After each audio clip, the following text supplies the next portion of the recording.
Welcome to This Week in Heresy, Episode 15, The Magic of Life and Death in the Feri Tradition, with our guest, Valerie Walker, also known as VeeDub, on location at her home in San Francisco, California.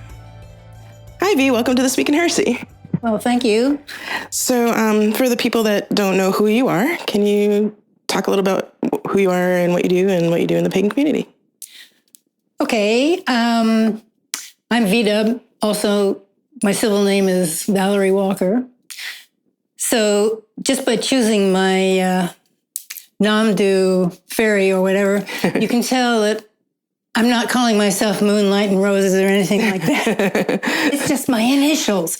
Yeah. I've been a Feri priestess for, a dozen years, maybe. I was initiated into Feri without even realizing that it was into Feri way back in the 70s by Starhawk. Oh, wow.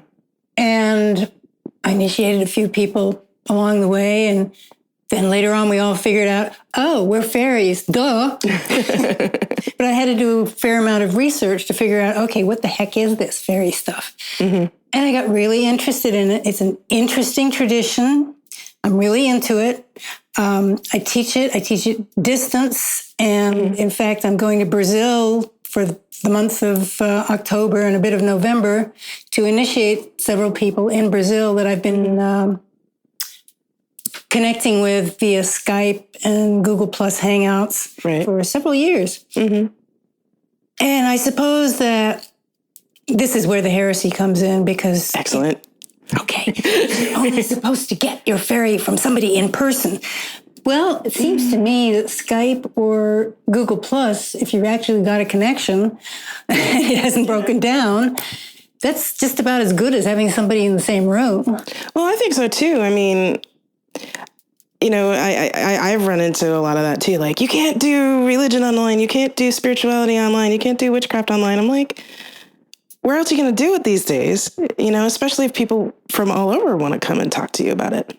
Well, it seems to me that the internet, especially the cloud, whatever the hell the cloud is, I still is really the astral. Mm-hmm. You know, I mean, so I'm not doing it by sheer mental telepathy alone. I've got all these machines to help me do it, but it's still seeing at a distance, talking at a distance, something that we couldn't possibly have done like... Well, 50 years maybe. Mm-hmm. I think CompuServe started in the 1960s, you know. But before then, in the 40s, when Victor Anderson sort of started promoting Feri, it had to be in person because either that or get on the phone. Right. And people looked down their noses about being on the phone. I'm not sure why, because Victor actually did initiate somebody over the phone one time. Of course, she was a very, very old woman. She was on her deathbed, so there was no way she could come to him. Right. So it was preferable to have somebody in person, but it didn't cut this out. And he spent an awful lot of time in the astral, so, you know, he had his own private internet. That's awesome. Whoa. I think, you know, pagans really developed the internet, especially a lot of the social communication, because, you know, I remember when I, you know, first was in my first coven, you know, it was Witchbox, and, you know, getting on there was a revelation because it's like, oh, there's all these pagans. Oh my God. Yeah. And we quickly started finding out the limitations of the form. Like, it's really hard to do a circle at a distance. Mm-hmm. It isn't impossible. A couple of Samhains ago, I was really sick. I had cancer, and I was like, chemo. So I couldn't go over to Storms. So he said, okay, you can Skype your part in. And I did. And it worked out really well. But before that, I mean, like several years before that, before there was Skype, and really before the internet sort of took off and got really visual, you know, there would be people who do these text things, like sort of like a chat, you know, and that kind of, that doesn't quite make it. Yeah, I've found a few things like that, you know, and I was an IRC junkie myself, so, you know, it's just kind of like, okay, you know, this tarot reading, I'm not feeling it, or, I'm not feeling this whole spiritual woo thing, no. But now, being able to Skype, being able to do the Google Plus, being able to see people, I think that's the important bit, is like you're actually seeing people. Yeah, yeah.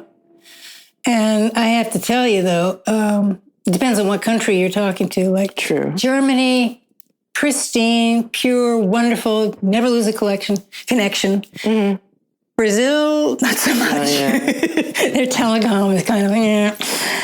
So a lot of it is like, I can't see you. Now I can't hear you. Wait a minute. But we manage. And I'm sure it'll get better too. Oh, yeah. It's, what's really interesting to me is like the way new students, when you get them on a group, like a Yahoo group or a Google group. I use Google groups now. They're a lot easier to use. Right. And they get like really enthused and look what I did, and they're swapping ideas, which you probably wouldn't have had if you still were using the single apprentice model. Right. Yeah. It's not like there's this classroom of little sheep staring at me and with their little eyes and their little mouths wide open, more like goldfish than sheep. Right. Waiting for me to feed them. No, it's not like that.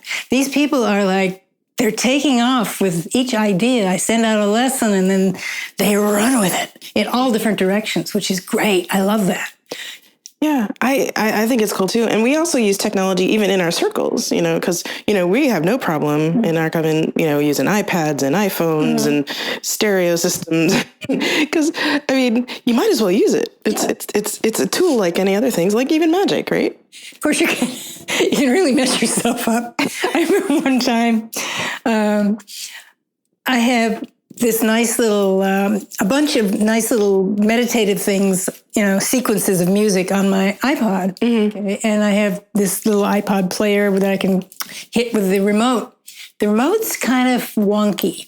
So I was going to do a meditation on the Ardthi, the death god, very solemn. And I click, and what comes on? Every time I look in the mirror. Of course. Well, okay. That's what he wanted to play. Fine. It always happens. That's awesome.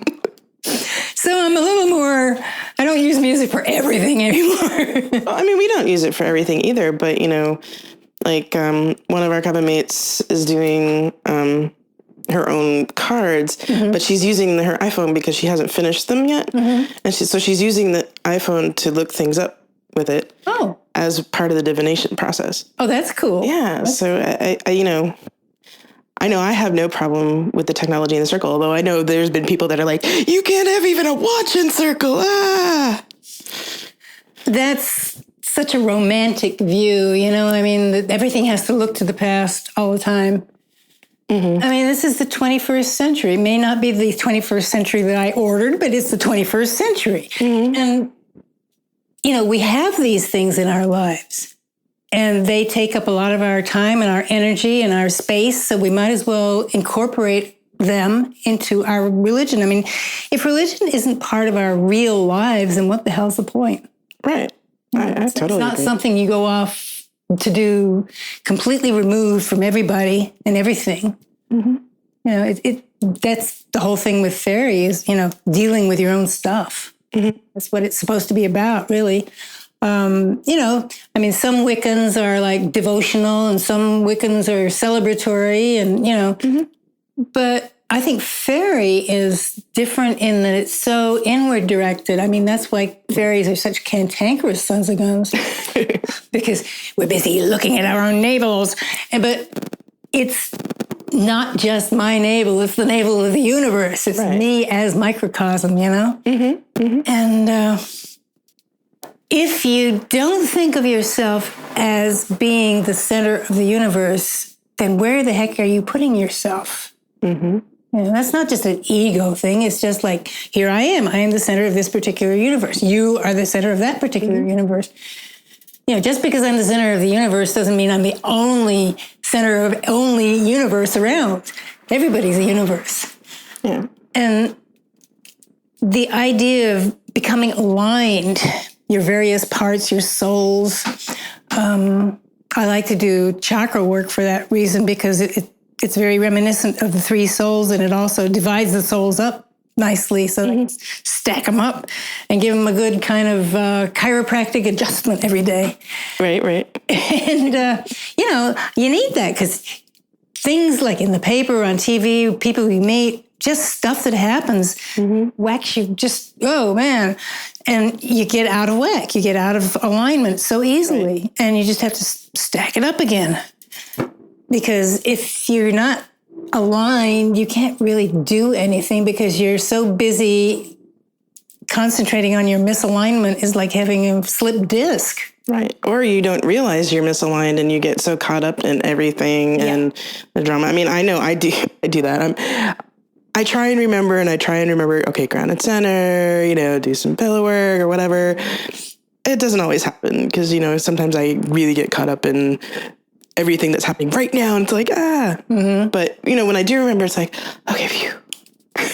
Yeah. It's daily practice sometimes seems like an awful chore, but really it's not. It's so helpful. It's self-care. It's like I have to roll my IT band on a foam roller every day, because it gets really, really, really tight and throws my knees off. This is directions from my physical therapist. So, all right, doing daily practice is just like doing the rollers, doing my stretching. It's personal maintenance, and I don't know what I was thinking all those years when I wasn't doing personal maintenance that way. When I think about people outside, just regular, normal, everyday people whose religion consists of showing up at church once a week or even just twice a year, it's like, what, don't they know something's missing?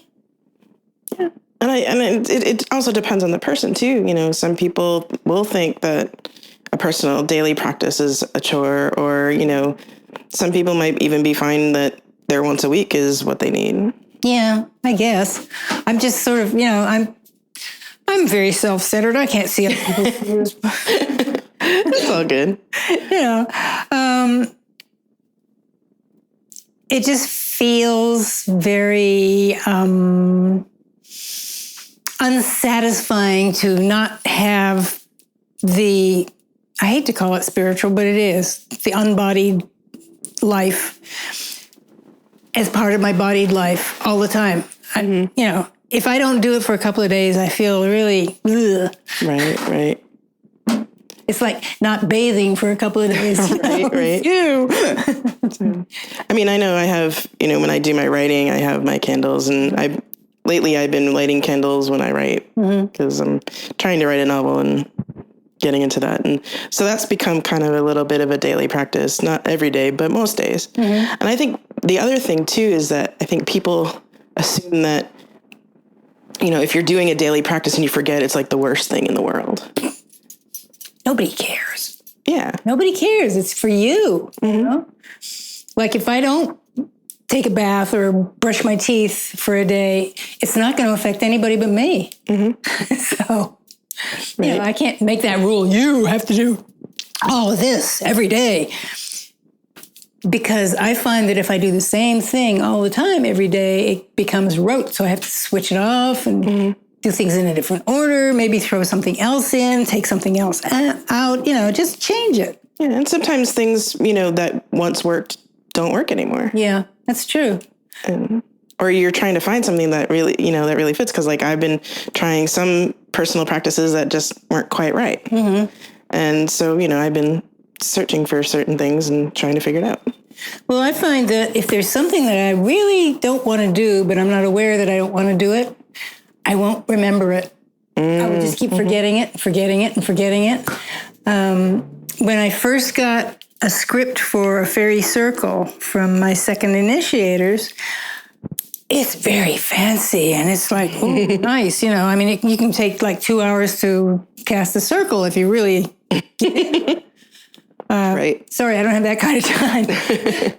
I was, looking at it and trying to memorize it. And there were certain parts that I just could not get, no matter how many times. And then I sat down and thought, oh, I don't really want to, do I? Mm-hmm. So then I rewrote those, simpler. And I felt that I was doing a simplifying thing, but I find that I go in this cycle of simplification, and then it starts getting more and more complex and more complex. And then I get to a point where I need to simplify again. And it's just the sine wave. Yeah. Well, yeah. I mean, sometimes the ritual as written works great, and sometimes it doesn't. I mean, I know I've even found that in my own. It's like, there's a few times where I've written these really fancy rituals, and it's just like, no, okay. And then 10 minutes later, half the ritual's gone. Yeah. Well, I've been taking classes with Storm Feri Wolf, and he's a great ritualist.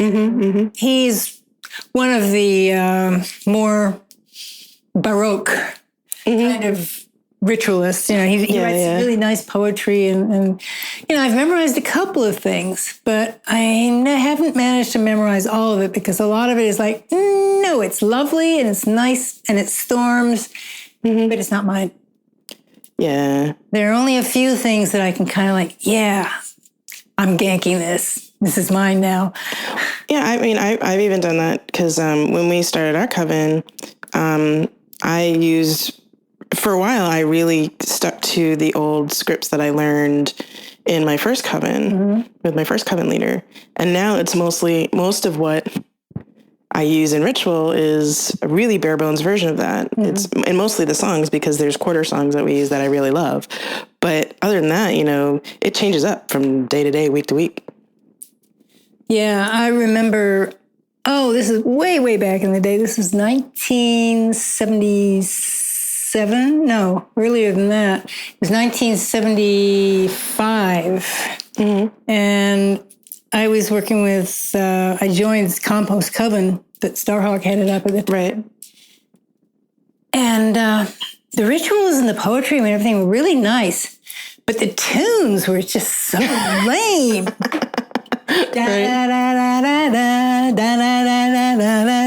Everything to that same tune drove me nuts. And I've always wondered about that, because I know there are some talented musicians in the craft, heck, aren't they doing something for rituals? I'm not a musician. But there is a chant that we use in Feri to call there's goddesses and then there's gods, and there's two chants. There's a candle chant for the goddesses. There's 7 of them, and you do it 7 times. And then there's sort of a cheer, really, for the gods, and you're stomping and you do that 5 times.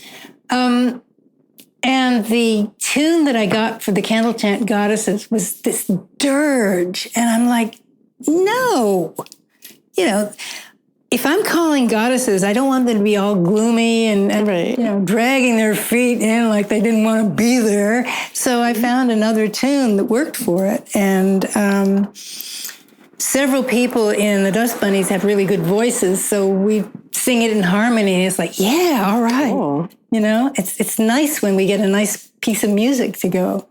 It's just one more element. You've got sight and you've got sound and you've got scent and being able to do participatory music. Right. Oh, it's great. One of the other things I love doing, I just love this to pieces, and unfortunately we're not going to do it next year, is the revival. Oh, those are fun. Those are so much fun. Oh, those are a blast. Yeah. Well, Jenya and Matthew are moving this year, so she doesn't really have time to get it all together, and she's really the force behind it. Yeah, she's amazing.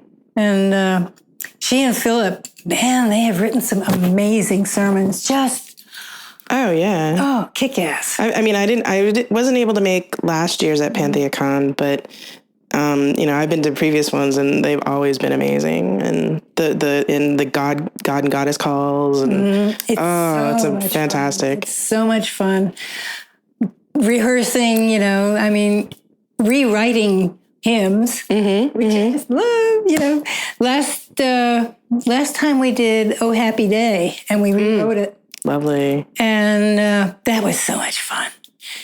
because I really love like gospel tunes. As a matter of fact, I sing with a group called the Threshold Choir, and we sing, the group that I'm in sings at Laguna Honda down here at the hospital on Mondays. And we get a lot of requests for gospel tunes. And they are incredibly Christian. So it's really nice to be able to sing them with pagan words. That's awesome. Yeah, the church that I go to, that actually hosts my church as well, it's a progressive Pentecostal church, and I don't know if you've heard of Bishop Yvette Flunder.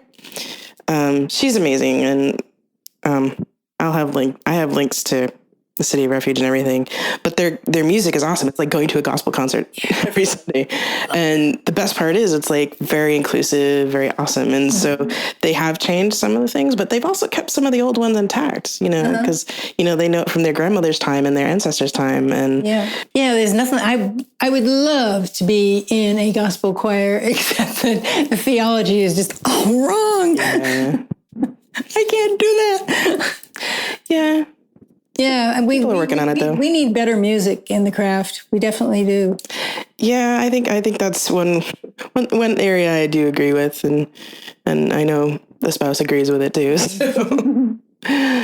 And but there have been people that are just like get all bent out of shape if you try and change things like that, though. I know. There are people who I'm sure get offended at the very fact of the revival. Oh, yeah. Because they think we're making fun of Southern. No, the people who are behind it are all Southerners. Jenny's from the South, Philip's from the South, Tim's from the South, and I think it's wonderful, I'm not from the South, but that's okay. Yeah, but it's also a Christian magical tradition. Yeah. That people don't consider magical, but it is. And, hey, why not use tools that are around? I think that's what some people get really bent out of shape about that, too. It's like, if you want to use tools from a different path, and including Christianity, why not? Yeah, well, that's not politically correct. It's cultural appropriation. Well, I have to tell you, Victor Anderson was the king of cultural appropriation. I mean, if there was a culture he heard of, he'd gank something from it, and he put it in the pot and let it stew, and it came out something else. And I remember I was reading an article. It was an interview with him in a magazine. And it was pretty obscure. And he was talking about all kinds of stuff, as was his method. And he said something about in the Middle Ages, I was a rabbi in Spain, and in this life I teach Kabbalah. Now, that's the only mention I ever heard of him saying anything about Kabbalah. But my ears sort of pricked up, and I got some clues, and I realized, yes, there is a Feri Kabbalah, and it's not very well known, and people are not really hip to it, and I'm teaching it. And I guess it's a heresy because it's not done. Oh, no. It's perfectly all right to go learn Welsh and be a bard, but it's not okay to be a Kabbalist and say you're still a fairy. I don't get that.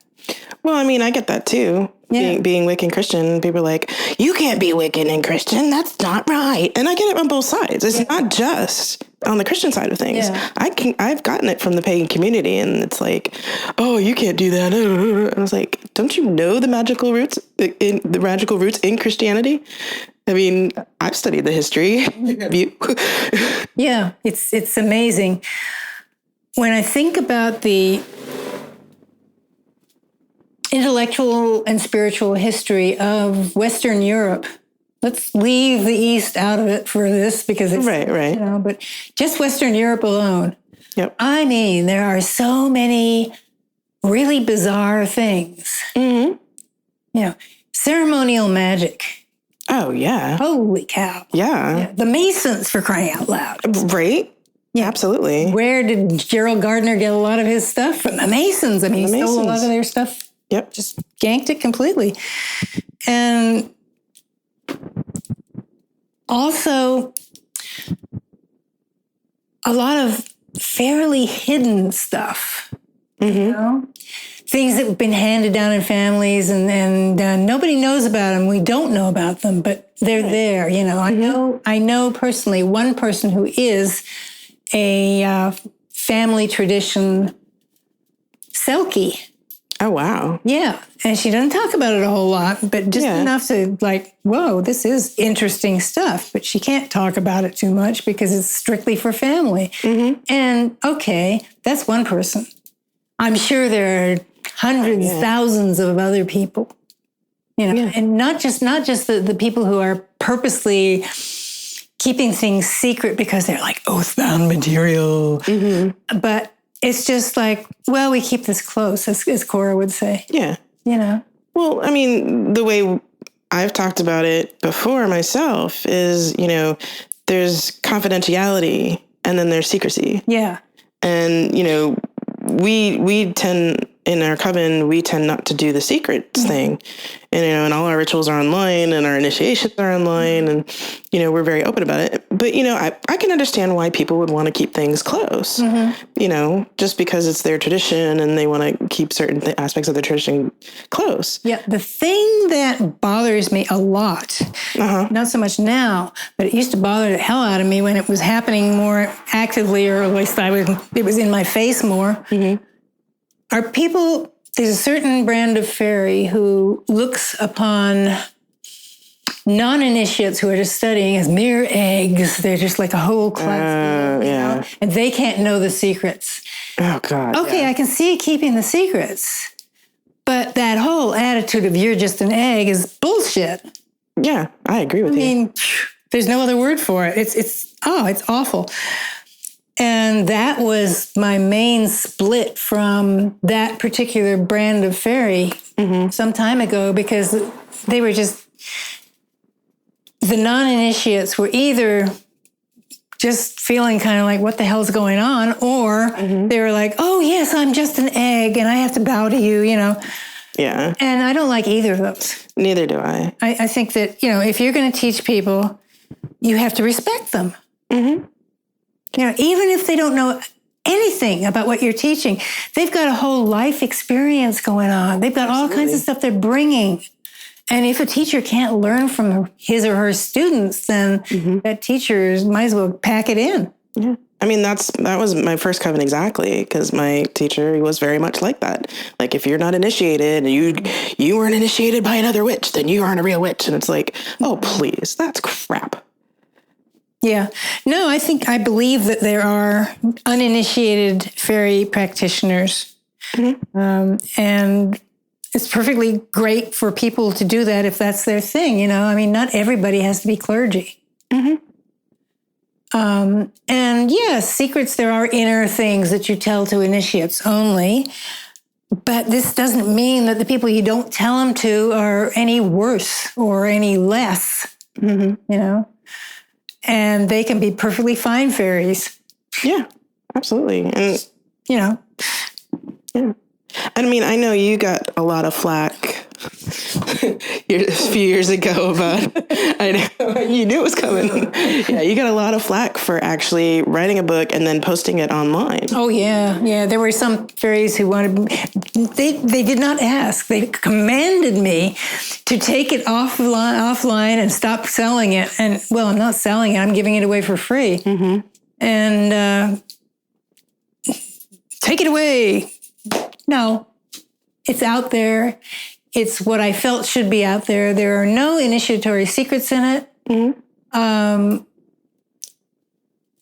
It's really a book for beginners. The book that I have out now is a coloring book. And I think it's really funny that nobody has bitched at me about putting this out, because there's a whole lot of secrets stuff right out there. Yes. Oh, wow. But you have to figure it out for yourself. Well, that's the whole point, too. Because, I mean, if you could find something on Google, like, you know, and this is in Brit Trad, too, because, you know, I was in East Coast Brit Trad when I in my first coven. You know, if you can find the secrets online with a Google search, it's not that secret. Yeah, really. I mean, the same thing with Eastern Star and Masons. You know, you can find their rituals online, no problem. Yeah. Yeah, and so what that means is you okay, so this is known. So that means if you really want something to be secret, you need to make up another secret. Yeah. If you don't like the lore, go out and make some of your own.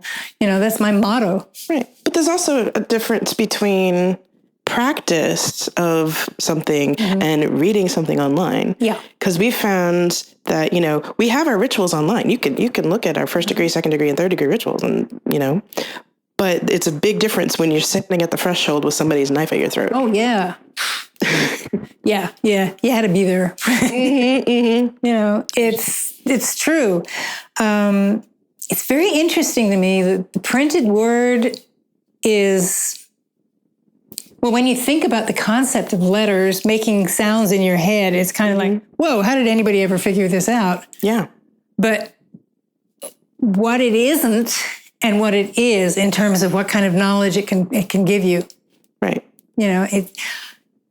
All right, if I say something and it's the same as something in the book, it might have a little bit more juice to it because of my intonation, my intensity, circumstances, but it's still not going to be this thing until you've taken it into your head and you can do it yourself. Yeah.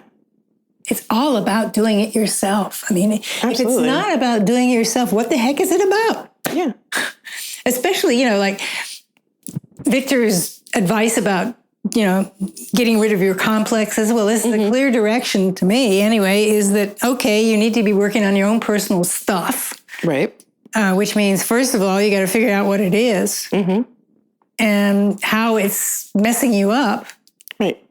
And then figure out, all right, what do I do about it? What am I getting from it? And what would happen if I didn't have it? And this is almost the same process as like feeding your demons. You get your demon and sit it in front of you and say, okay, what do you want? And what do you need? And what would happen if you got what you needed? I have taken to, in my daily practice, there is a section where we address the God self and say, you're the highest, best, and most perfect part of me, and so on. Well, after that, before I say all three souls are aligned within me, I address the demons and say, okay, you belong to me. I acknowledge you. You work for me. I feed you. There's peace between us. And then after I've said that, then I can say, okay, all three souls are aligned within me. That makes sense. Because if you don't pay any attention to your demons, they're down there in the basement making a mess. And if you don't watch out, they'll burn down the house. Yeah. I that reminds me of like looking at the dark side of things, looking at death. Because there's so many. I do a lot of work around death. I've done volunteerism around death at Kaiser, but it's like people are so scared of that, and it's just like, no, you need to kind of look at that and see there is this end of this life. Oh, I know. I was having lunch today with a group of fellow cancer survivors, and one guy is not doing so good. His cancer is recurring, and he knows it's going to kill him. They are not going to be able to cure it. Right. And he's just playing for time. And you get into a whole nother headspace when you realize, oh, yeah, there is an end to this. I realized this partly because I went through cancer and partly because I'm 76 years old. So how much longer have I got? The end is in sight. And like, what would I do if my cancer came back? Well, if I were over 90, I would just say the hell with it. Let it be. Younger than that, I'd think about it. Do I want to treat it? What's the quality of life? Right. There are trade-offs. Death is not necessarily the worst thing in the world. Yeah.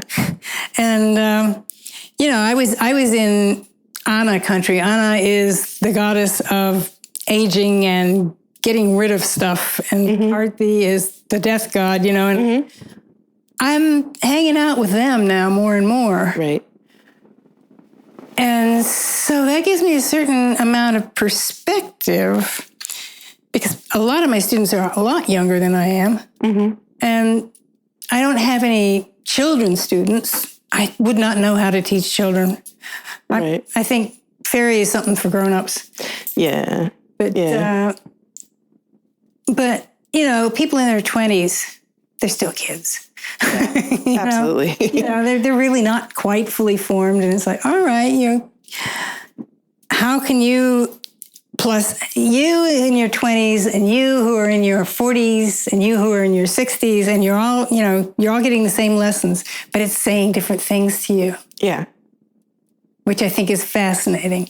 It is. I mean, even now, there's teachings that I remember from in my first coven that now have absolutely completely different meanings. Mm-hmm. You know, when we used to talk about the crossroads, you know, it was always about choice. Mm-hmm. And now it's changed to more of, okay, you can stay here and you can go this way and die. You can go this way and live. You can go this way and do something different, you know, and then there's the tree that goes down and up. And it's like, oh, yeah, that's new.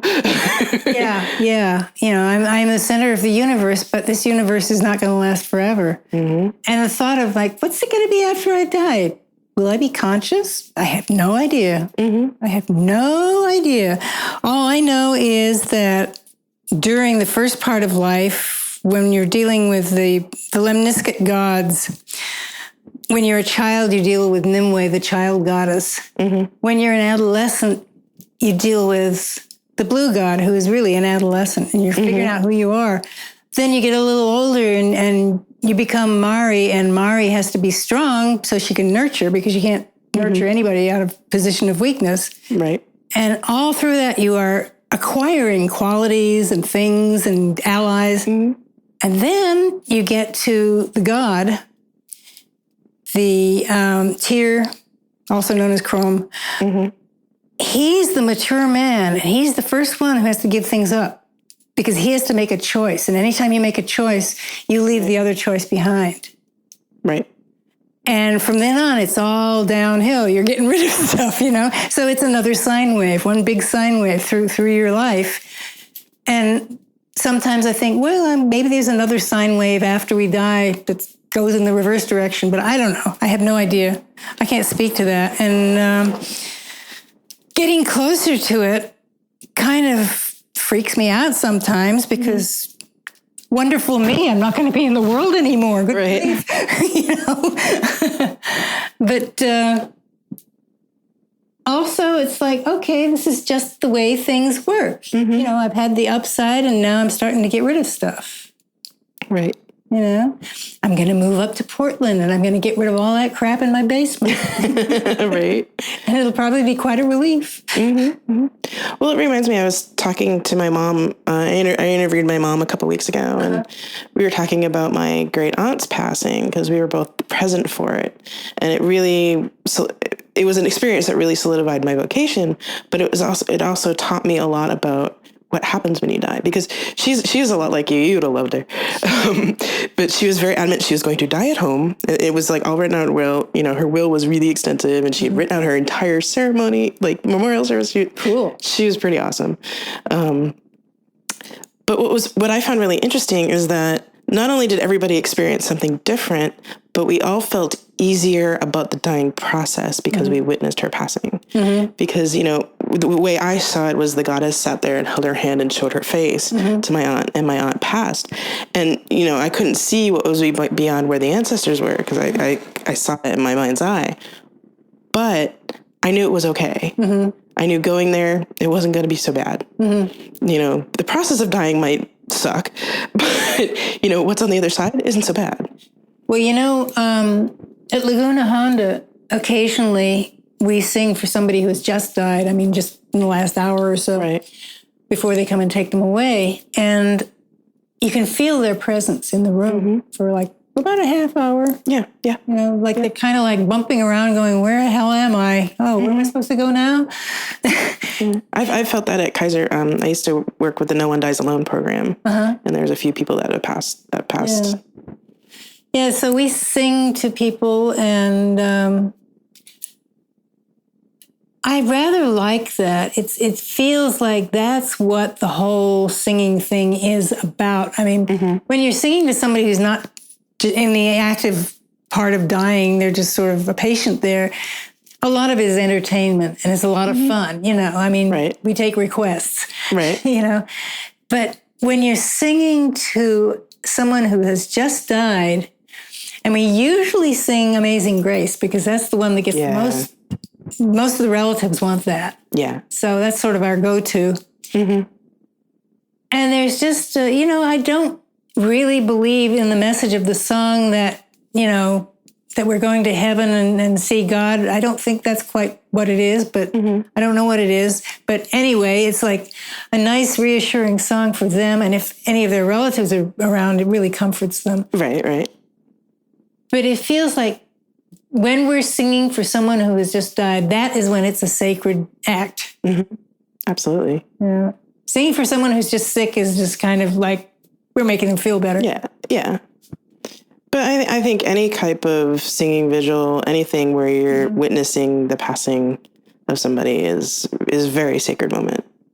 Well, they have a lot of volunteers over there from the Zen Center who sit with people. Yep. You know, hold their hand or not. Yeah, that's what the No One Dies Alone program is. Yeah. We sit in shifts. Yeah, they're cool. But I've always really admired the Zen hospice people. They, you know, we just go in and sing for an hour a week. They're there like every day for a long shift, you know? Wow. Yeah. That's impressive. It's amazing work. I mean, the work I've done with No One Dies Alone, and I hope to get back to it at some point, sometime. But you know, it's hard and it's not easy, but it's still very rewarding, and that you know you've comforted somebody even if they don't realize you're there. Yeah, yeah. Well, it's sort of like I think people should be more comfortable around dead people. Live people should be, and they're not. In our society, death is like off somewhere. It happens in a hospital, and you know, it happens in an emergency room or something.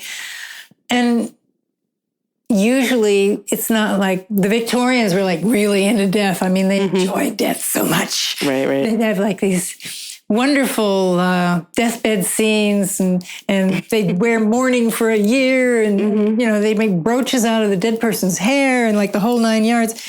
And they never ever approached sex outwardly. That was a big secret thing. Right. And we've just totally reversed that. It's like sex is everywhere and death is like under the rug. Right. Well, that's why I think, you know, the Pagan Samhain is really important. And I think having that big public ritual where you honor death and the dead and the beloved dead and the ancestors and do it publicly. Yeah. I think that's really important because we don't have opportunities to really be publicly sad and publicly like wailing or crying or anything like that. Yeah, it's going to be very interesting. I'm going to be in Brazil for Samhain, and they celebrate Beltane then. Oh, yeah, that's right. I mean, some people like to celebrate Samhain, too, because it's like the big holiday of the year. Right. But all rites are reversed down there. Everything. I mean, the directions are all reversed. You go widdershins instead of jostle. Oh, wow. Yeah, that's right. That's right. And the holidays are reversed. It's like mirror world, you know. It's going to be hard to concentrate on that, but... Be like, oh, no, wait, north. Oh, crap.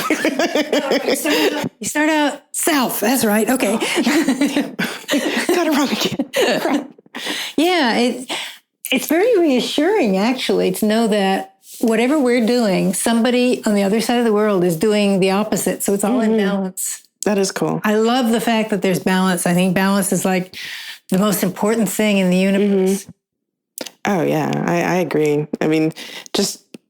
even trying to find balance in your own life. Yeah. It's like, okay, good. I feel better now that I've balanced things out. Oh no, things are tipping again. Oh, good. Okay, balance back to center. Okay, good. You know, it's just... I know. You know what's ironic as hell is one leg is weaker than the other from various medical things.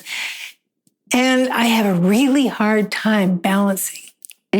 So I have to practice on a balance board, you know, standing on a Bosu ball and wobbling like crazy because I really need to practice that so I don't fall down and break something. And it's so ironic that balance is so important to me mentally, intellectually, and spiritually, and physically it's like almost impossible. So it's such hard work. You know, I guess there's a lesson there or something. Yeah. It's funny because I'm kind of the opposite. And so maybe I need to work on that. Maybe I should get one of those things and do it myself. Yeah, I've got one and I'm like,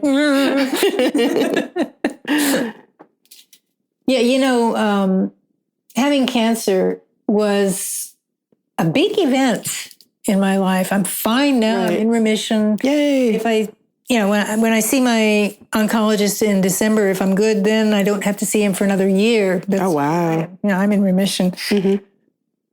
But the whole thing was it was such an adventure. It was a spiritual adventure as well as a physical one. Right. Fortunately, I was not nauseated. I was just out of it. Right. I was just completely fatigued for like 6 months, but I came up with a lot of really good thoughts. It taught me a bunch of things. It taught me that, okay. Well, first of all, who I don't want to hang around with.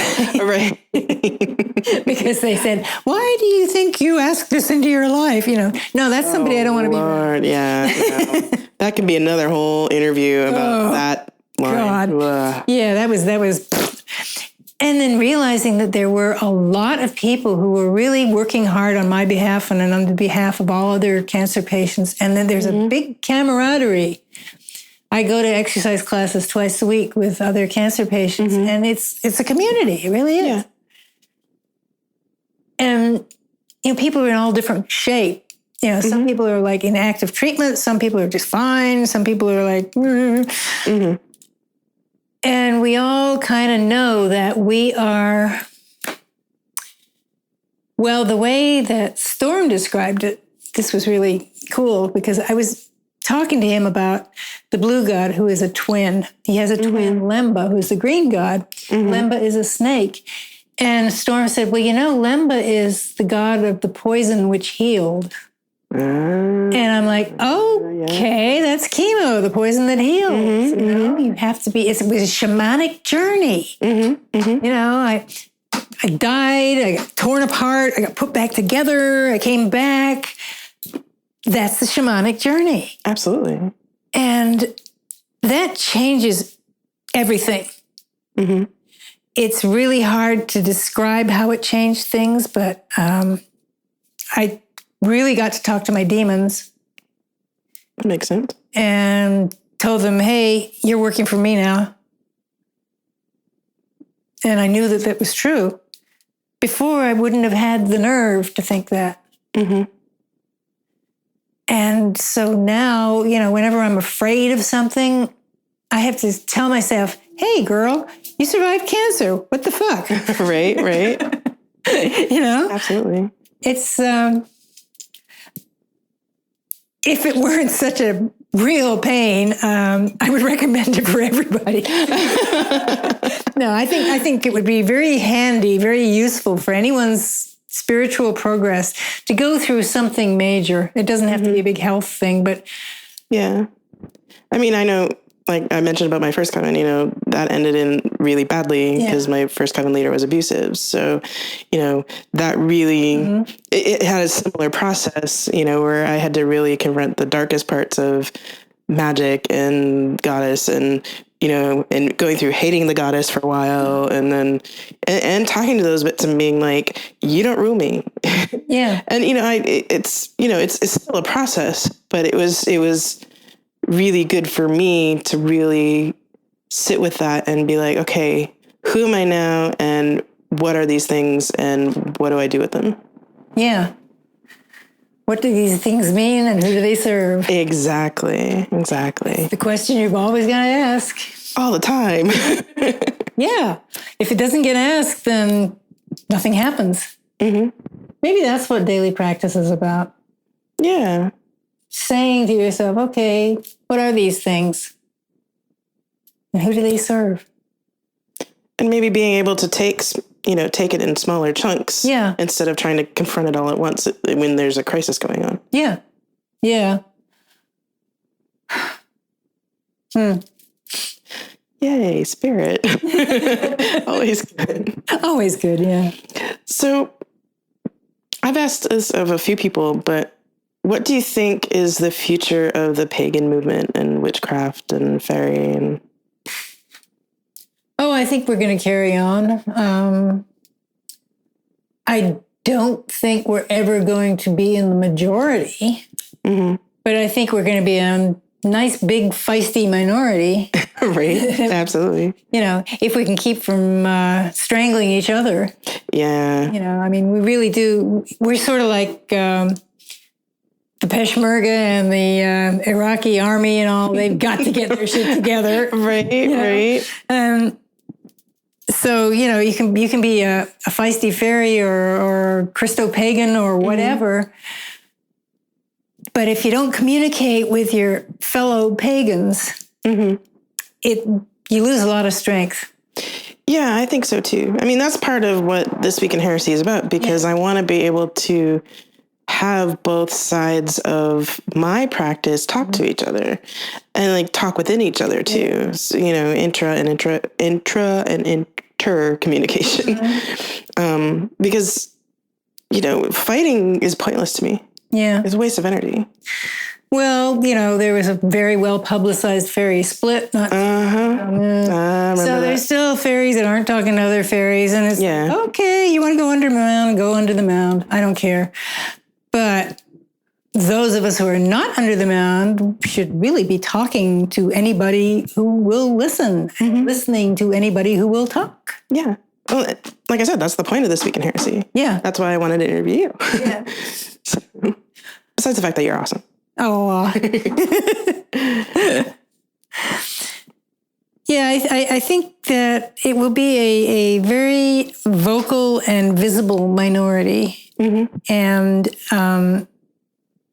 if we play our cards right politically, we can get things to happen much more to our liking than has been happening. Yeah. Well, it seems like we could. I mean, I agree. There's enough of us. Yeah. And just to look at how fast we've grown, there's no small magic behind that. That's true. Especially, between the internet and our own personal magics. It's like, boom. Yeah. Because now, I went to seminary. There's a significant number of pagans at the seminary that I went to now. Really? Wow. Yeah. PSR, Pacific School of Religion in Berkeley. And, now they're trying to form an institute. And it's pretty amazing. It's just like, wow, 10 years ago that there maybe have been one or two instead of like 15, Shit, I remember back in the 70s when if you were lucky, you would meet a witch. And you would ask her for information. It was usually a woman. And it was all on the down low. Who was which, and now people are out there, they're out and they're proud and we're here, we're weird, we won't go away. Right.